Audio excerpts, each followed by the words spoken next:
ready to go. If the beat hits, I'm ready to go.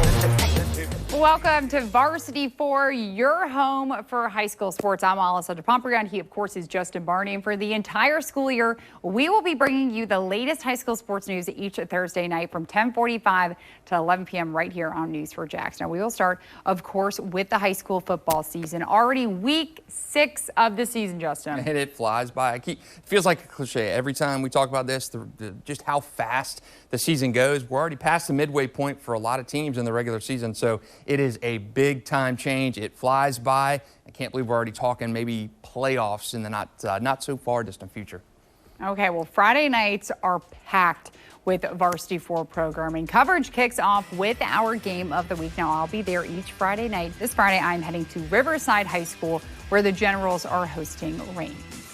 Going to be a good one. You know, Reigns is predicted to win heavily in this game. They've actually won pretty much every game this year has been a blowout. So I expect probably a little bit more of the same. But this Riverside Reigns game has been competitive in the past. Riverside got on the win column last week for the first time against Ribault. They'll try to score a huge upset on Friday against the #1 ranked Reigns Vikings. Okay, once I'm done with the Varsity 4 pregame show at 7 p.m., keep watching on News4JAX. Plus, for Friday Night Lights, we are partnering with 1010XL for a high school football stream.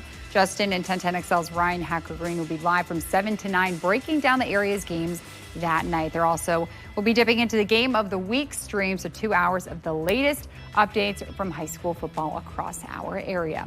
And you'll find our sports team all over Northeast Florida and Southeast Georgia, filming games each Friday night for our Varsity 4 football show. Catch highlights from our Game of the Week, as well as many more games in our area at 10:30 p.m. Justin will also join Jamal St. Cyr for a look at how the Super 10 teams competed that night. And speaking of Justin, now all season, you will be revealing your Super 10 each Tuesday night at 10 p.m. right here on News4JAX. So take us through the highlights of the newest rankings. I'll step out to... Yeah, a little bit, a few shakeups this week in our rankings, starting at the backside. We have got Ed White. They dropped a spot. They just haven't played anybody this season. They've got a tough challenge on Friday night against Merritt Island. Beachside is off this week. Bradford moves up a spot from 9 to 8. Oakleaf drops, the big drop of the week, 3 to 7 after that. Lost to Bowles. Tough win for the Knights against Fletcher on Friday. Got Mandarin and Oakleaf staying the same. They lost tough games last week. Mandarin lost to IMG. Can't really penalize them too much for that. Nice lost to St. Augustine in a great game. They have got a tough one against Beholtzen. Some changes in our top 4 here. Columbia, I've got them jumping all the way up from 7 to 4. They have a huge win against St. Augustine on Friday night. Bowles up a spot after that big win over Oakleaf. They start district play on Friday, and then St. Augustine and Reigns hold true at 2-1. St. Augustine, huge win over Nice last week, and they host Columbia, huge district game. Of course, Reigns.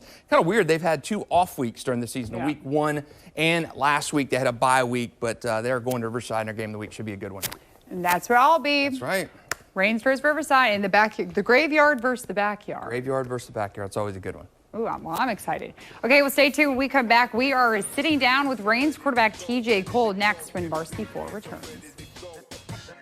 Well, after a week off last week, the Reigns Vikings returned to the field for the Game of the Week against Riverside. Now, the bye was an extra week of rest for what Reigns hopes is a long season with a deep playoff run. But it was also an added week of scouting and preparation. News4JAX reporter Chris Will goes into the film room with quarterback TJ Cole to see how the senior quarterback gets ready for Friday nights under the lights.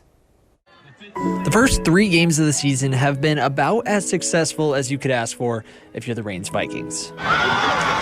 Just 17 points given up and over 175 scored.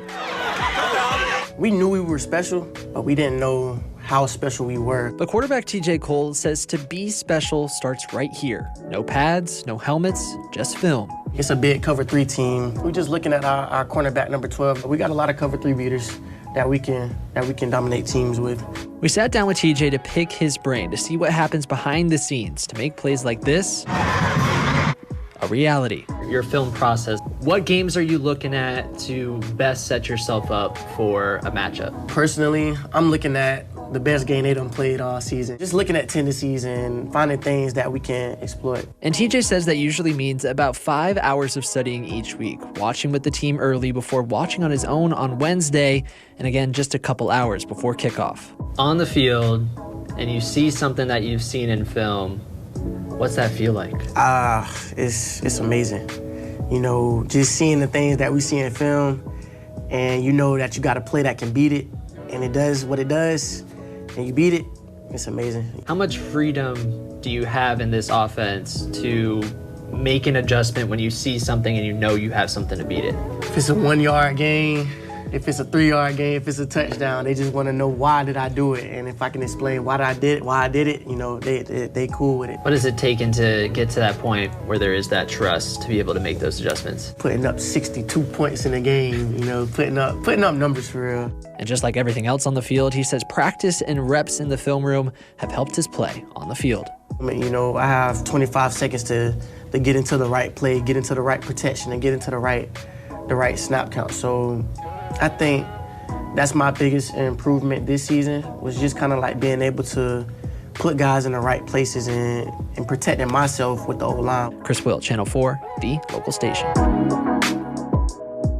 Really good look there at the film room and what goes into that. It's cool. Good job by Chris and our photog Elijah on doing that. TJ is one of my favorite players to talk to. The personality, the charisma, and just how good he is on the football field. You've seen over the last 2 years, really on display on this season. Yeah, I will have to say TJ Cole is such a remarkable kid on and off the field, Yeah, our too. reigning offensive player of the year, so he's doing something right.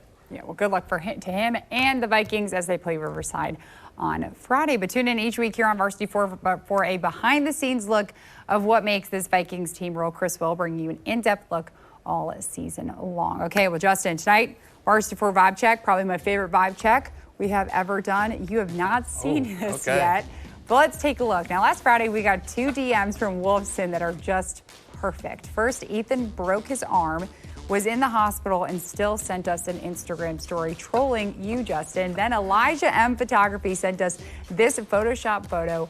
What do you have to say for yourself? Hey, I deserved it with my pick. I picked Bishop Snyder to beat Wolfson, I think 33-12, and they let me know about it because they beat Bishop Snyder 49-0, and I think I rallied the entire Wolfson student body. I deserved it. I hope you're doing better and out of the hospital and everything now, but man, I certainly deserved it. It's all in good fun, but man, kudos to Wolfson. That's their big win, 2 in a row for the Wolfpack. I have to say, week 1, Colin Draft said they used your prediction that they were going to lose as motivation. They beat Pontbriand. I heard people talking about you on the radio and your predictions. Your predictions are infamous, but I just love that all these teams are using you as motivation for them to go win. Hey, it's good. I do it in fun, and I've got a pretty good record in predictions. I think I was around 800% last year in my predictions. So if I miss a game, they let me know about it, and I deserve it if I miss one that badly, 33-12, and it's 49-0. So thank you for Wolfson for responding. Thank you for making me feel like an idiot here on TV. If there's any way for me to do that, I will make sure to do that.